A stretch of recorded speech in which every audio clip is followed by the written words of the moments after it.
Bonjour, je vous présente M. Jalal El-Samid, enseignant de deuxième cycle à lycée qualifiant Ramsla, Académie régionale Laayoune Saqi El Hamra. Chers élèves, aujourd'hui, je vous propose un exercice type bac. C'est un exercice suivi d'une transformation chimique. Alors, l'exercice concerne les étudiants de deuxième année bac sciences maths et PC Biof. Alors, premièrement, on va lire l'énoncé de l'exercice. Le calcaire, principalement constitué de carbonate de calcium, réagit avec une solution d'acide chlorhydrique selon l'équation CaCO3 plus 2H3O plus Ca2 plus CO2 plus 3H2O. Alors, on se propose d'étudier la cinétique de cette réaction.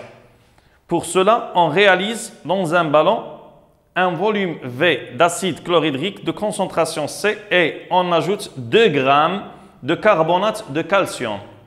La mesure du volume du CO2 dégagé permet de tracer les deux courbes 1 et 2. Alors, comme vous voyez, il y a dégagement du gaz de CO2. On peut suivre cette transformation par mesure du volume de CO2 et permet de tracer les deux courbes suivantes. La figure 1 représente la concentration des ions H3O+ en fonction du volume de CO2 dégagé. Alors, comme vous voyez, la concentration diminue lorsque le volume de CO2 augmente. La deuxième figure représente l'évolution de la concentration de H3O+, des ions H3O+, en fonction du temps. Alors, même chose comme vous voyez, que la concentration des ions H3O+, diminue. Pourquoi?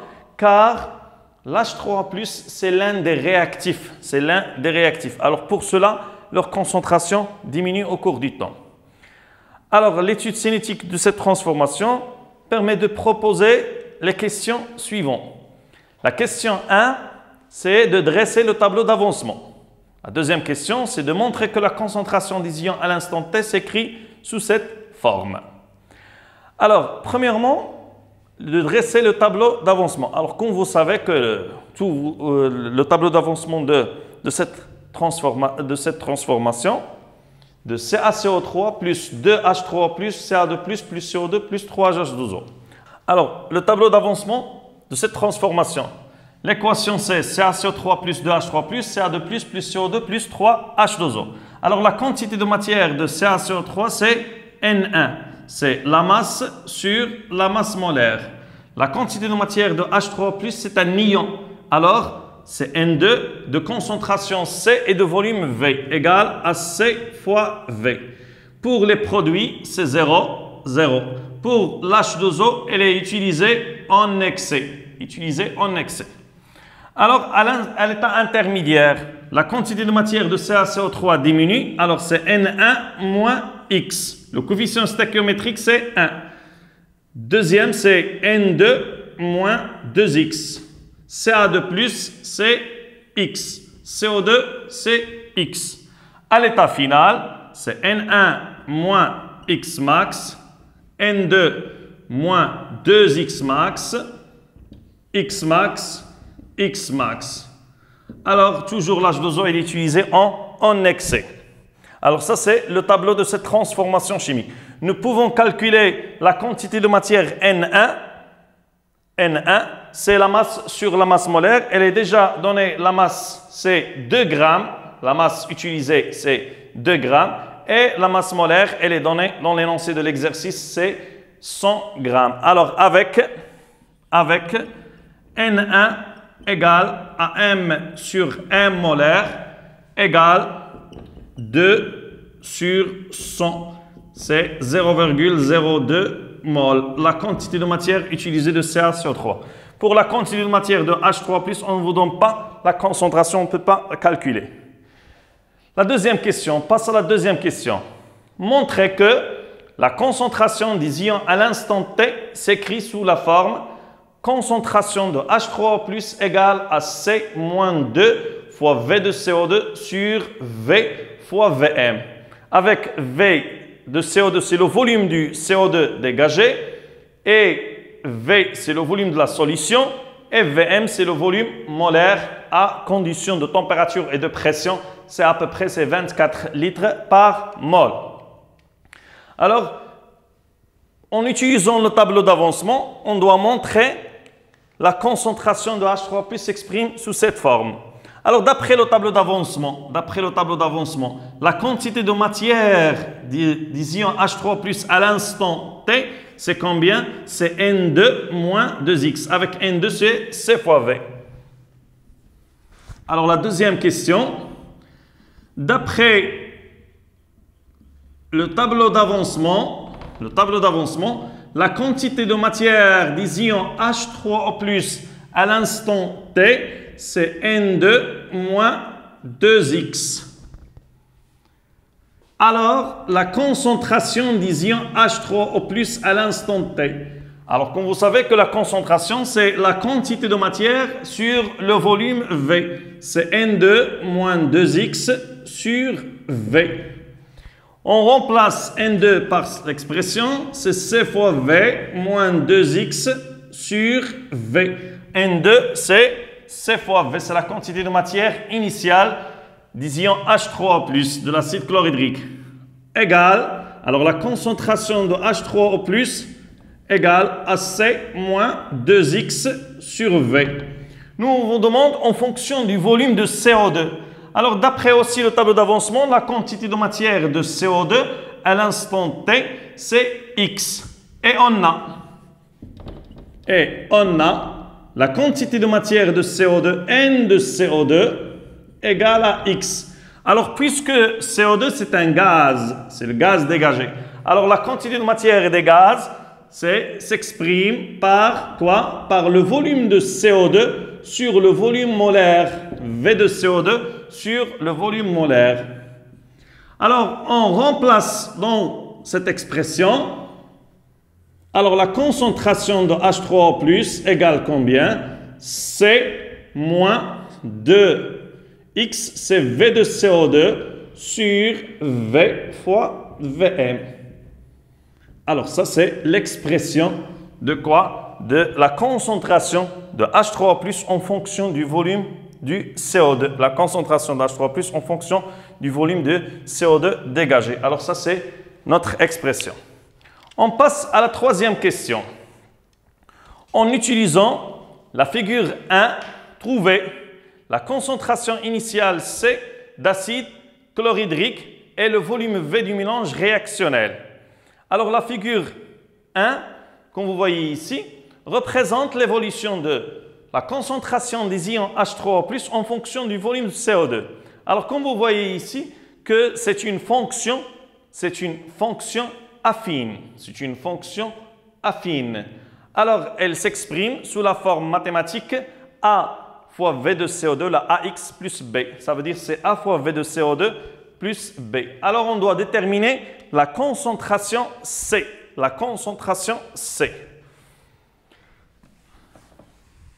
Alors, on passe à la troisième question.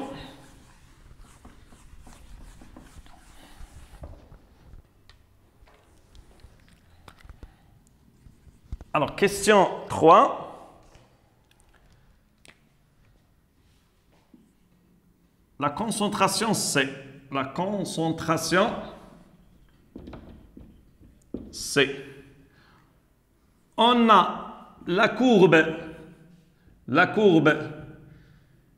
H3O+ égale à F de V de CO2. C'est une fonction linéaire, est une fonction affine, est une fonction affine. Ça veut dire, c'est une fonction affine, elle s'exprime sous la forme de la concentration des ions H3O+ égale à A fois V de CO2 plus B.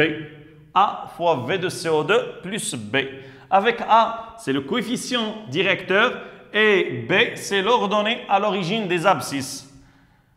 Alors, par analogie avec ces deux expressions H3O+ égale à moins 2 sur V fois Vm fois V de CO2 plus C.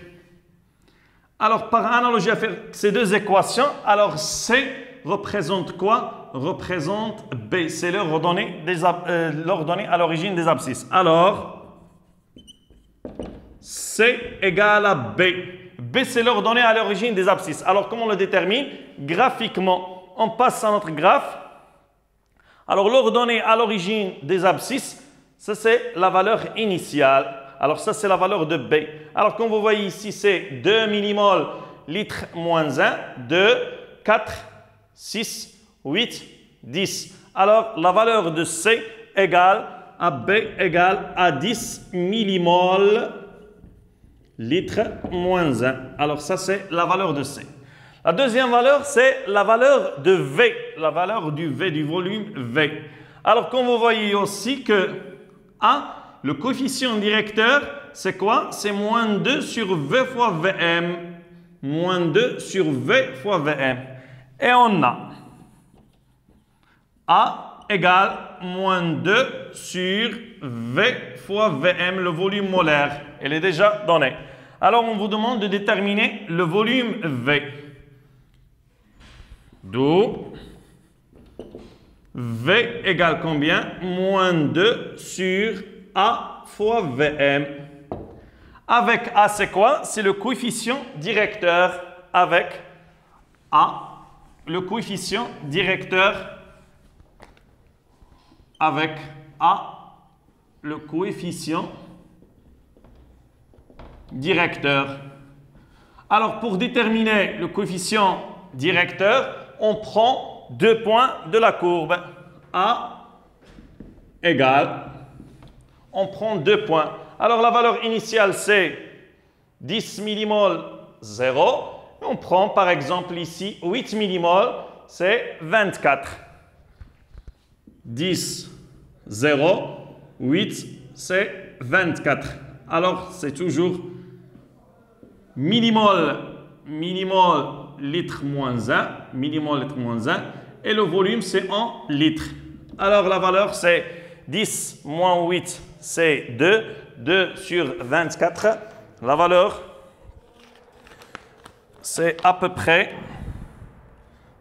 moins 0,083 millimoles litre moins 2. Litre moins 2.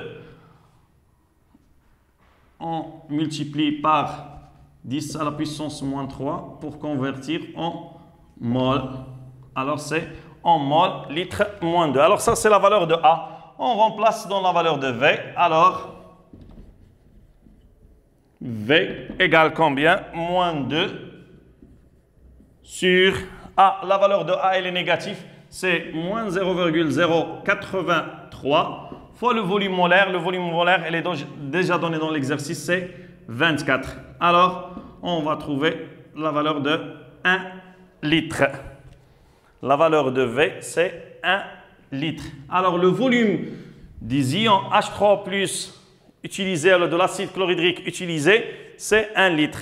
La concentration initiale, c'est 10 millimoles litre moins 1. Alors, ça, c'est les valeurs de V et la valeur de C. On passe à la question 3. 3b. L'avancement Xmax est déduire le réactif limitant. L'avancement Xmax est déduire le réactif limitant. Alors, l'avancement Xmax,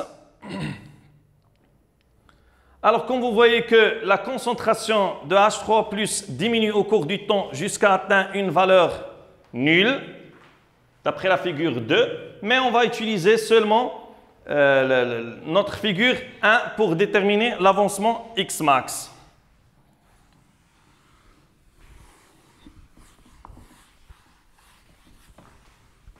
Alors 3b, l'avancement Xmax. Alors on a N1, la quantité de matière de CaCO3 déjà calculée, c'est 0,02 mol. Et la quantité de matière N2 des ions H3O+, c'est C fois V. La valeur de C, c'est 10 millimoles fois 10 à la puissance moins 3 fois 1. Alors, c'est 10 à la puissance moins 2. Alors, pour déterminer l'avancement Xmax, on revient au tableau d'avancement déjà créé. Alors, si CaCO3, le réactif, CaCO3, c'est le réactif limitant. Si CaCO3 est le réactif limitant, ça veut dire que la quantité de matière N1 moins Xmax égale à 0.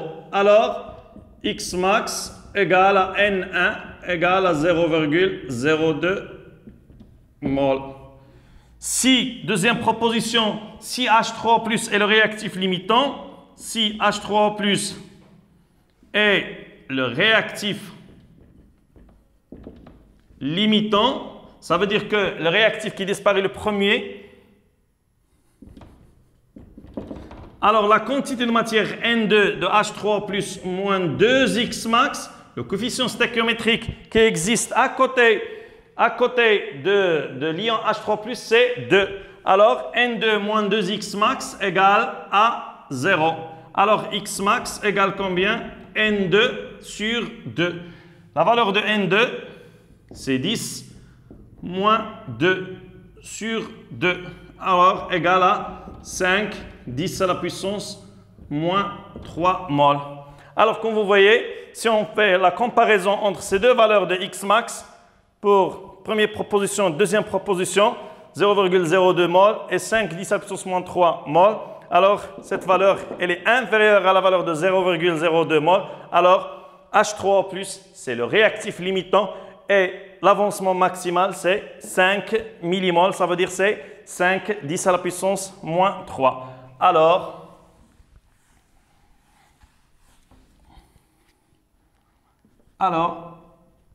Xmax égale 5, 10 moins 3 mol et H3O+, le réactif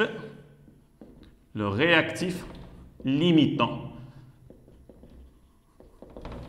Le réactif limitant. Nous pouvons aussi déduire le réactif limitant d'après la courbe. Alors, comme vous voyez l'évolution de H3O+ en fonction du temps, alors la concentration de H3O+ diminue jusqu'à atteindre la valeur 0. Ça veut dire que H3O+, c'est le réactif limitant. C'est le réactif qui disparaît le premier. On passe à la quatrième question. La quatrième question, on utilise la figure de trouver. A. Déterminer l'échelle manquant sur l'axe des ordonnées. Déterminer l'échelle manquant sur l'axe des ordonnées. Alors, on revient à notre courbe, la figure 2. Alors, comme vous voyez ici, pour les axes des ordonnées, elle manque l'échelle. Alors, on vous demande de trouver, ça veut dire l'échelle utilisée pour déterminer la concentration des ions H3O+. Alors, la question 4, on a la concentration de H3O+ à l'état initial, c'est C. On a déjà trouvé que C égale combien? C'est 10 millimoles litre moins 1. 10 millimoles litre moins 1. Alors, comme vous voyez ici, ça veut dire que la concentration initiale, c'est 10. 10. Alors, combien ici de divisions? 1, 2, 3, 4, 5 divisions. 5 divisions représentent 5 divisions, là, 5 cm représente 10 millimoles. 5 cm représente 10 millimoles litre moins 1. Alors, 1 cm représente combien? C'est X. Alors, X égale combien? C'est 10 sur 5. Ça veut dire c'est 2 millimoles litre moins 1. Alors, la valeur manquant sur l'axe des ordonnées, H3O+ en fonction du temps. Alors, la valeur manquant ici, c'est 2. Alors, c'est chaque centimètre représente combien? 2 millimoles par litre. 2 millimoles par litre, le litre moins 1. Alors, 2, etc., 4, 6, jusqu'à 10 millimoles. Alors ça, c'est la valeur manquante sur notre graphe. La question B. La question B, c'est de calculer la vitesse volumique à l'instant t égale à 80 secondes. Calculer la vitesse volumique. Alors cette question, elle est très importante. C'est de trouver d'abord l'expression de la vitesse volumique. Alors, comme vous voyez ici, la courbe représente la concentration des ions H3O+ en fonction du temps. Ça veut dire qu'il ne représente pas l'avancement X en fonction du temps. Alors, il faut d'abord trouver l'expression de la vitesse volumique en fonction de la concentration des ions H3O+, et de la calculer à l'instant t égale à 80 degrés. T égale à 80 degrés. 80 secondes. Alors, la question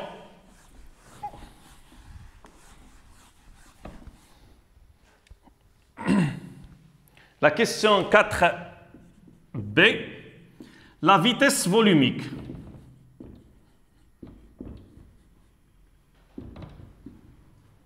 La vitesse volumique.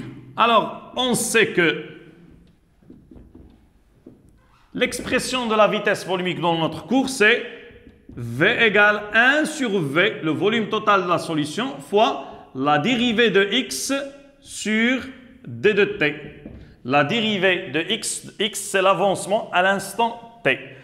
Alors, mais dans notre exercice, on a l'évolution de quoi? De la concentration des ions H3O+ en fonction du temps. Alors, il faut trouver l'expression de la vitesse volumique en fonction de la concentration des ions H3O+. On a. Alors, la relation reliant la concentration de H3O+ et X, déjà montrée dans la question 2. Alors, la concentration de H3O+, c'est C moins 2X sur V. C moins 2X sur V. Alors, ça, c'est la relation reliant X et la concentration de H3O+. Alors, on va dériver cette relation. D de la concentration de H3O+ sur D de T. La dérivée égale D sur D de T de quoi? De C moins 2X sur V. Égale, c'est D sur D de T de C, la dérivée de C, moins la dérivée de quoi? De 2X sur V. 2 est constante, V est constante, on peut la sortir de la dérivée, c'est moins 2 sur V fois la dérivée de X sur D de T. D de C sur D de T, la concentration elle est constante égale à 10 millimoles litre moins 1. La dérivée d'une constante égale à 0. Alors il nous reste quoi? Moins 2V fois D de X sur D de T. Alors comme vous voyez ici, la vitesse c'est 1 sur V D de X sur D de T. Alors ça c'est l'expression de la vitesse. Alors la dérivée de la concentration de H3O+ sur D de T égale combien? C'est moins 2 fois la vitesse volumique. Moins 2 fois la vitesse volumique. Ça, c'est l'expression de la vitesse volumique. Alors, nous, on cherche quoi? La vitesse volumique. Alors, V égale combien? C'est moins 1,5, la dérivée de la concentration de H3O+ sur D de T.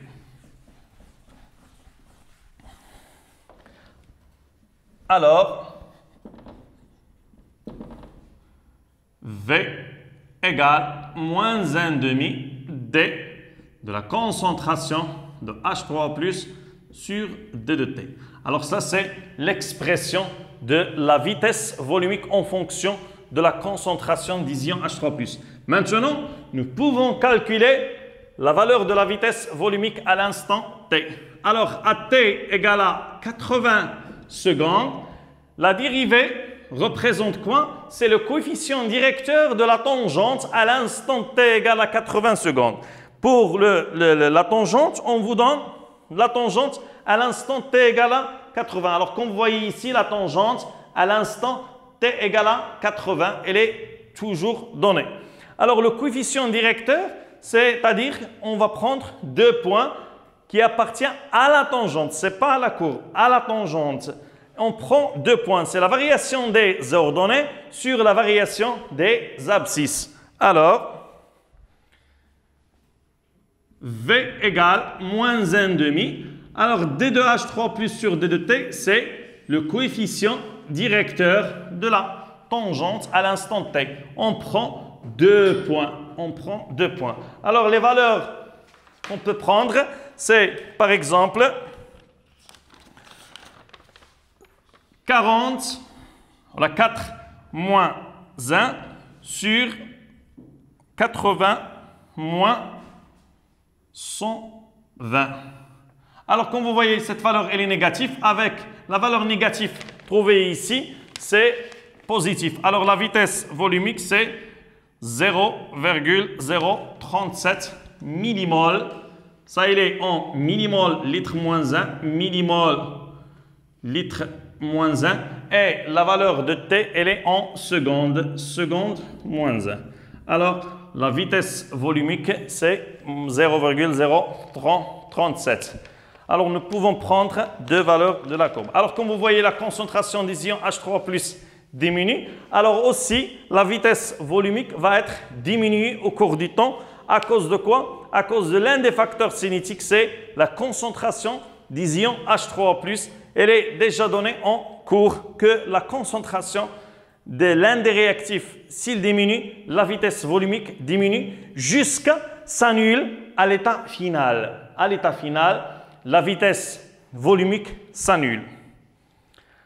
Alors la dernière question, la question C, c'est de trouver la valeur du temps de demi-réaction, T1,5, la valeur du temps de demi-réaction. Alors, on rappelle la définition du temps de demi-réaction. Le temps de demi-réaction, c'est la durée nécessaire pour que l'avancement atteigne la moitié de sa valeur finale. Ça, c'est la définition. C'est la durée nécessaire pour que l'avancement X atteigne la moitié de sa valeur finale. Alors, on vous demande de déterminer le temps de demi-réaction.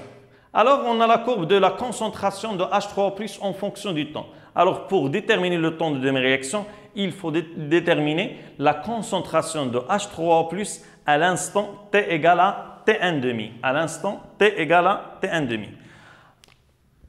Alors, la question, c'est le temps de demi-réaction.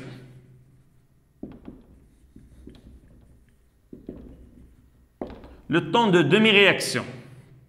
Alors, on a la concentration de H3+, toujours la relation reliant la concentration de H3+ en fonction de X. C'est C moins 2X sur V.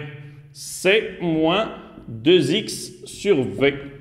Alors, la concentration de H3O+, 1,5. Ça veut dire à l'instant T1,5. C'est quoi? C'est C moins C constante. Alors, X, ça va varier. Alors, c'est quoi? C'est X 1,5 sur V. Alors, dans notre cours, on sait que, alors d'après la définition du temps de demi-réaction, X 1,5 c'est combien? C'est X max sur 2. X max sur 2. Alors, 2X 1,5 c'est combien? 2X 1,5 c'est X max. Alors,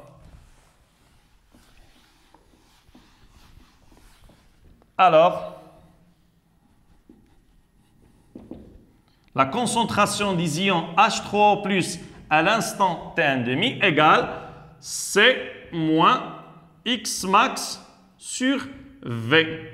Avec X max déjà déterminé dans la question précédente, c'est C fois V sur 2. Pourquoi? Car H3+, c'est le réactif limitant. X max, c'est C fois V sur 2. Alors, on va remplacer dans cette expression. Donc, La concentration des ions H3O+ à l'instant 1,5, c'est quoi? C'est C moins C fois V sur 2V. On va simplifier V avec V. Il nous reste C moins C sur 2. C moins C sur 2, c'est C sur 2. C'est C sur 2. On a déjà trouvé que C, c'est 10 millimoles sur 2. Alors, c'est 5 millimoles litre moins 1. Alors, la concentration de H3O+ à l'instant 1,5, c'est 5 millimoles. Alors, on passe à notre graphe. On revient à notre graphe et on passe à 5 millimoles. Alors, chaque division, c'est 2 millimoles. 2, 4, 2, 4. Alors, à peu près 5 millimoles. Et on fait la projection sur la courbe. Ce n'est pas sur la tangente. On projette sur quoi? Sur la courbe. Alors, c'est 5 millimoles et on fait la projection. Alors, comme vous voyez dans l'axe des abscisses, chaque division, c'est 80 secondes. Ça veut dire que une petite division, c'est 80 sur 10. Ça veut dire que c'est 8 secondes. 8 secondes pour chaque petite division. Alors, comme vous voyez, on fait ici la projection de 5 millimoles. À peu près ici, 7 petites divisions. 7 fois 8, c'est 56 secondes. Alors, graphiquement,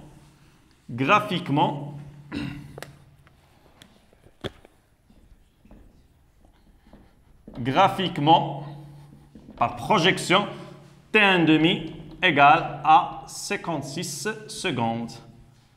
Ça, c'est la valeur trouvée de T1,5. Et merci pour votre attention.